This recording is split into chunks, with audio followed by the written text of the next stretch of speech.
ప్రజా జీవితంలోకి నేను ప్రవేశించినటువంటి సందర్భంలో మొట్టమొదట 2018లో కాంగ్రెస్ పార్టీ చెన్నూరు ఎమ్మెల్యేగా అభ్యర్థిగా నన్ను ప్రకటించడం జరిగింది. 2018 ఎన్నికల్లో కాంగ్రెస్ పార్టీ ఎమ్మెల్యే అభ్యర్థిగా నేను ఓడిపోవడం జరిగింది. ఆ తర్వాత జరిగినటువంటి పరిణామాల దృష్ట్యా 2019లో టీఆర్ఎస్లో చేరి పెద్దపల్లి పార్లమెంట్ నియోజకవర్గం నుండి పోటీ చేసి పెద్దపల్లి పార్లమెంట్ నియోజకవర్గంలో ఉన్నటువంటి ప్రజలు, రైతులు, సింగరేణి కార్మిక సోదరులు, మహిళా సోదరిమణులందరూ కూడా పెద్ద మనసు చేసుకొని నన్ను ఆశీర్వదించి లోక్సభకు పంపినటువంటి సందర్భంలో పెద్దపల్లి నియోజకవర్గంలో ఉన్నటువంటి ప్రజలందరికీ కూడా 2 చేతులెత్తి హృదయపూర్వక కృతజ్ఞతలు తెలియజేస్తూ ఉన్నాను. ఈరోజు బీఆర్ఎస్ పార్టీ సభ్యత్వానికి రాజీనామా ఎందుకు చేశానంటే బీఆర్ఎస్ పార్టీ సిద్ధాంతాలు కానివ్వండి, బీఆర్ఎస్ పార్టీ నియమ నిబంధనలు కానివ్వండి, బీఆర్ఎస్ పార్టీలో ఇటీవల జరుగుతున్నటువంటి అంశాలు కానివ్వండి, వీటన్నింటి కారణాల వల్ల నేను బీఆర్ఎస్ పార్టీకి రాజీనామా చేయడం జరిగింది. అదేవిధంగా పెద్దపల్లి పార్లమెంట్ సభ్యుడిగా తెలంగాణ రాష్ట్రానికి రావాల్సినటువంటి నిధులపై కానీ ఆంధ్రప్రదేశ్ పునర్విభజన చట్టంలో పేర్కొన్నటువంటి అంశాలపై పెద్దపల్లి పార్లమెంట్ సభ్యుడిగా నేను పార్లమెంట్ లోక్సభలో అడుగడుగున గలమెత్తి రాష్ట్ర సమస్యలను కేంద్ర ప్రభుత్వ దృష్టికి తీసుకెళ్లడం జరిగింది.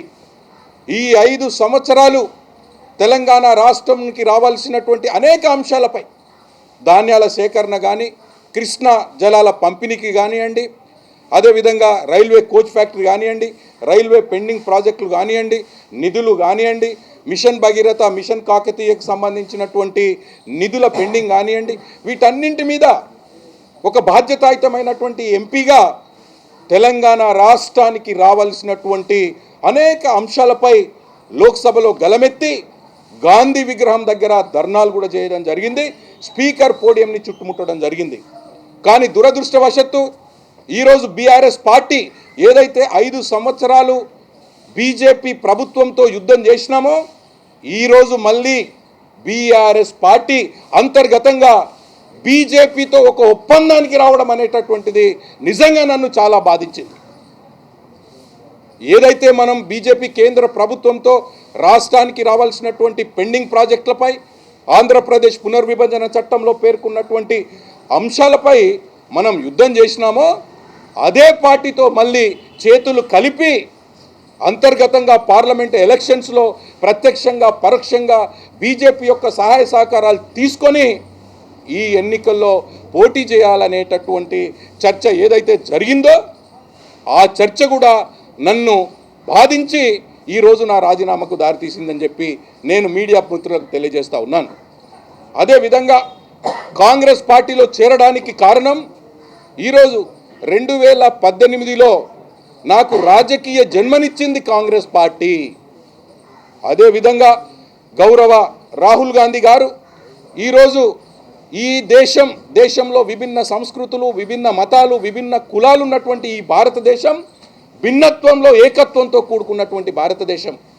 ఈ భారతదేశాన్ని ముక్కలు ముక్కలుగా జాతి ఆధారంగా, కుల ఆధారంగా, మత ఆధారంగా ముక్కలు చేస్తున్నటువంటి భారతీయ జనతా పార్టీ విధానాన్ని నిరసిస్తూ ఈ భారతదేశం కలిసి ఉండాలి, భిన్నత్వంలో ఏకత్వం ఉన్నటువంటి దేశం కాబట్టి కన్యాకుమారి నుండి మొదలుకొని కాశ్మీర్ వరకు 4000 కిలోమీటర్ల పాదయాత్ర చేసినటువంటి ఘనత గౌరవ రాహుల్ గాంధీ గారు కాబట్టి, అదేవిధంగా ఇటీవల కాలంలో దళితులకు జరుగుతున్నటువంటి అన్యాయాలపై, మణిపూర్లో జరుగుతున్నటువంటి హింసకాండపై, మహిళలపై జరుగుతున్నటువంటి అత్యాచారాలపై న్యాయయాత్ర అని చెప్పేసేసి గౌరవ రాహుల్ గాంధీ గారు ఈరోజు మణిపూర్ నుండి గుజరాత్ వరకు ఏదైతే న్యాయయాత్ర చేస్తున్నాడో ఇవి నన్ను ఖచ్చితంగా ప్రేరేపించినాయి. కాబట్టి నేను కాంగ్రెస్ పార్టీలో జాయిన్ అవ్వడం జరిగింది.